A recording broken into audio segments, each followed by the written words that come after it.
Aries, you are going to be very in demand this season. A lot of people are going to want a piece of you. A lot of people are trying to grab your energy. You have to decide if these shiny offers or sweet whispers are for you or if there's something more aligned around the corner. Welcome to your Taurus season Tarotscope.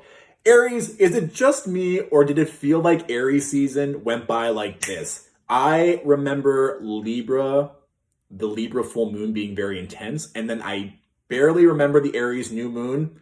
And now it's Taurus season. Like I literally feel like we didn't even get to enjoy Aries season. So let me know if you felt like that as well.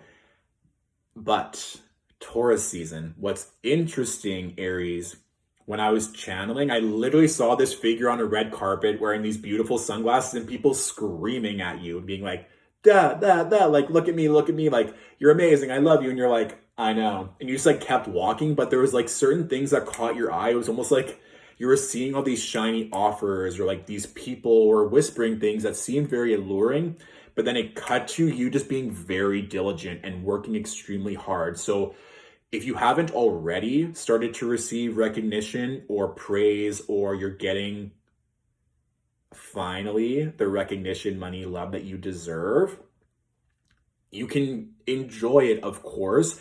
But I think this is just the beginning. I think that you know that you can continually work hard and that this energy is just going to grow. And the reason kind of why I was saying all that glitters isn't gold per se, we do have the Seven of Cups. So there can be this idea of your head in the clouds or what option is the best option for me, or there's just so many now things to choose from that I don't want to fuck it up. So just understand you can pull back a little bit and assess the people or the offers that you're welcoming. And especially love. I feel like a lot of you are ready for love, but you're just getting started in terms of the expansion that's coming. So if you want to welcome in new lovers, of course, we now have Venus and Taurus. It's very much conducive to that. But understanding that a lot of you right now are building, a lot of you are really expanding to take advantage of all the gifts that potentially came through during your season. And so that 10 of Pentacles, you're working for something so much bigger than just yourself. You're really wanting to make sure that whatever you're inviting in isn't just a fling per se. You're really wanting to be diligent and making sure this energy is going to last you.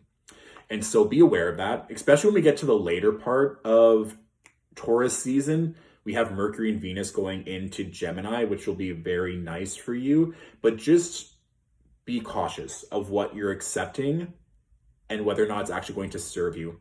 The next card that I pulled, we have the Three of Swords, and I just wanted more clarity on what that is in regards to. So I pulled two more cards with regards to the Three of Swords, and we had the Page of Cups and the Four of Swords. So if a lot of you are maybe feeling tired, maybe you partied and got some good action during your season, or just maybe feeling lonely or isolated, this is the time to really pull out those swords. And if there are maybe recovering from a relationship or a heartbreak and you're just wanting to move on really quick, or maybe you're on the rebound, take this time to rest, because these new offers are coming. And that's the thing. It's like with the Page of Cups, generally this is nice, beautiful, creative energy that's being offered, but you get to decide if these new offers that are being presented are ones that you want. Also, some of you might just need a break from your kids because you're fine with getting some traction, but your kids are also pulling on you. So if you just need time for yourself, maybe pour yourself a nice glass of wine and just rest for a second, be sure to have that in your back pocket. Because again, this has come through for every single sign. This notion of contraction and expansion is very prevalent this season, and upping our self-care game, given that we're in Taurus energy currently. And that Scorpio full moon, April 26th, will be very revealing, kind of seeing. And I think that's potentially where this Three of Swords is coming from. You're clearly in a nice position to make some decisions, get some money, sign some contracts perhaps, or just really be in a state to expand. But come that Scorpio full moon, you might feel stifled, or you're like, oh, like everything was going so well, why do I have to work through these triggers or these traumas? But you're really meant to slow down. Also too, I'm not sure if some of you are going to be working through potentially some fears or triggers from childhood, like some emotional energy. I feel like that's a vibe as well, or you're really wanting to open up and bring in new love, but there's something holding you back, or maybe like vulnerability keeps coming through Aries. So if you're now getting all of these beautiful blessings and everyone's seeing you as being very successful, you don't need to block off that connection or being vulnerable, being intimate with those around you. It doesn't make you weak. I think that's really going to help you turn the corner to open up some new doors internally, emotionally, spiritually, so to speak. So just keep that in your mind as well. You don't need to come across as this big, bad, powerful boss bitch or boss energy. You already are that. You don't need to overly show it. Now is the time just to do a little bit of that internal emotional work, especially around the Scorpio full moon, okay? Inner child work, inner wounds, inner healing, giving yourself the love that you need, that you're maybe not getting from your parents, that you've never received, that you're not getting from a lover or your friends.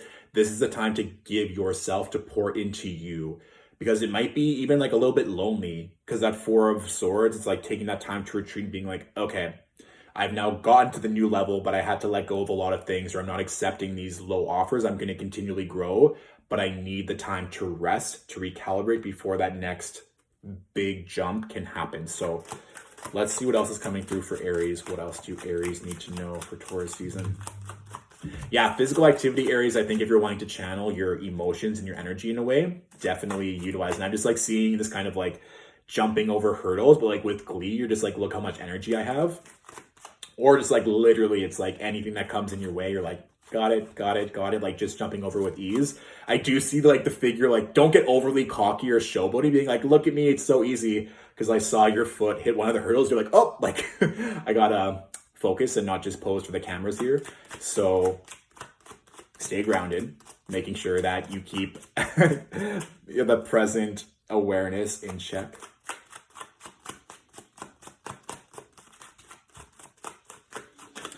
And this has come through for a lot of signs as well. Good.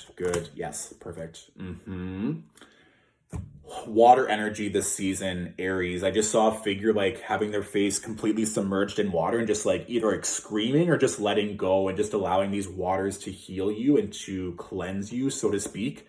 Also, skincare is coming up, which is kind of random, but I mean, Aries rules of the face. So if some of you are maybe feeling stressed or you're getting breakouts, acne is often a manifestation of rage or anger and just like forming in little red dots over our bodies. So if you're needing to kind of have that scream release, exercise or just focusing a little more TLC, self-care on your skincare regime and just taking those masks, those under eye patches, whatever you need to bring back that sense of peace and tranquility, do so.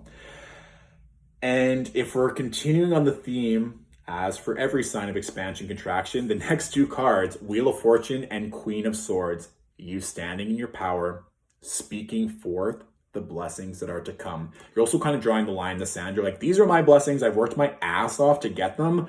I'm not just going to allow anyone else or anyone else's like ridicule or criticism or doubts to fuck with my money or with my opportunity. The Wheel of Fortune's like, this wheel is already spinning in your favor. For those of you who've been doing the work, it's going to produce excellent results. That Queen of Swords is making sure that your mind and your words are aligned. I see this all the time with clients or even like really powerful people I interact with. They have this energy and this bravado of one energy, but then they speak the complete opposite.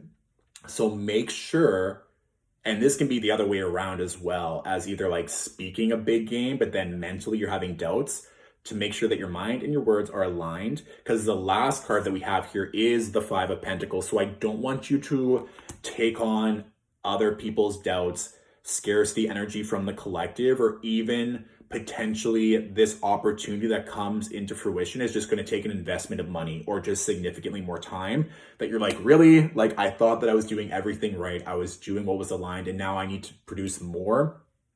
But this Queen of Swords is pretty boss, especially with the Wheel of Fortune. So knowing that all these offers and everything that's coming forward, and remembering that first channel download that I got with you just working very diligently, is leading to a beautiful outcome. Let's see what your bottom card is. Yeah.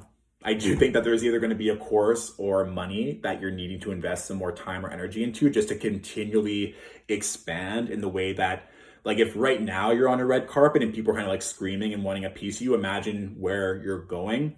And then we also have the ace, the ace of cups and the 7 of wands. So you're just fighting for what you want. You're fighting for these elevated relationships, better love, better opportunities. So just know that, and don't think that's like a personal attack from the universe. Just know that they're wanting you to sharpen your sword, sharpen your craft, so you're taking it to the next level, okay? So that's my general reading for you, Aries. If this reading resonated and you want to say thank you with a tip or a donation, it's always appreciated. Or if you want to key and go over these cards even more, you can find the link in my bio for all of that good stuff. Please be sure to take another Aries that could benefit from this message. And if you want even more clarity on what's going on for this Taurus season, you can watch your rising and moon sign Tarotscopes as well. Thank you, Aries, for watching. I trust you had a beautiful birthday during Aries season. Continually doing all that good work, and you'll see the expansion very soon. I'll talk to you later, okay? Bye.